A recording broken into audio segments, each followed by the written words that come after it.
shifting the conversation a little bit, Crawford, as we know, is moving up to welterweight. How do you see that transition going?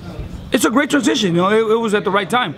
Terence Crawford has a build of a 147-pounder, and he could fight at 140. He could fight at 147, then stay there a couple years, even and move at 154. He has the build up to finish his career at 154, and he'll still be a great fighter at that division. How would you see that fight in between Keith Thurman?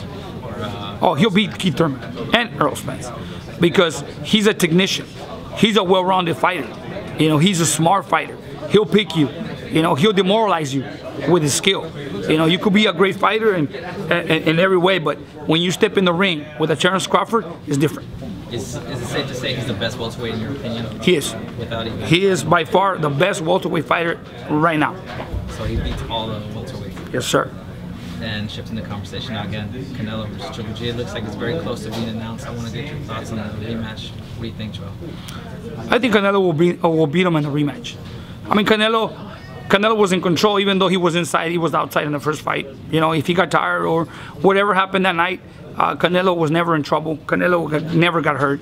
And just the fact that he was in control for the first 5-6 rounds, and then he decided to box. But if you watch the fight, Canelo was in control inside, and he was in control outside.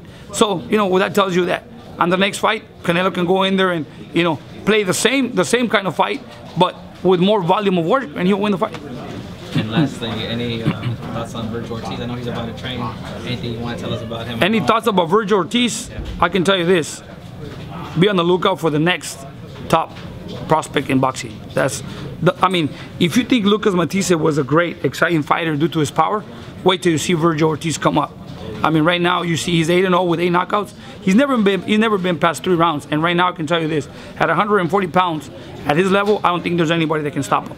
Are you gonna put him right in there, like in a No. year, or slowly develop? You know, we cannot put him in there right away. He's only 19 years old.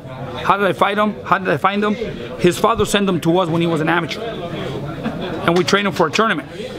And when we trained him for the tournament, he was knocking everybody out in the tournament. And then Eric Gomez and Rolando Arellano saw him that night.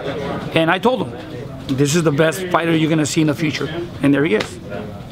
So you found that.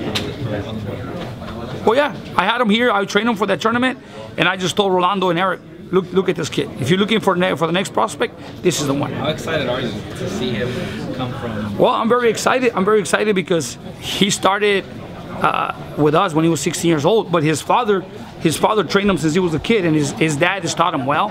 He's taught him the discipline. He's taught him the way in and the way out of the sport. How many years do you see him fighting for a world title? A couple years. 2, 3? 2 years. I think in 2 years he'll be a world champion. Thank you, Joel. Appreciate your time. No problem.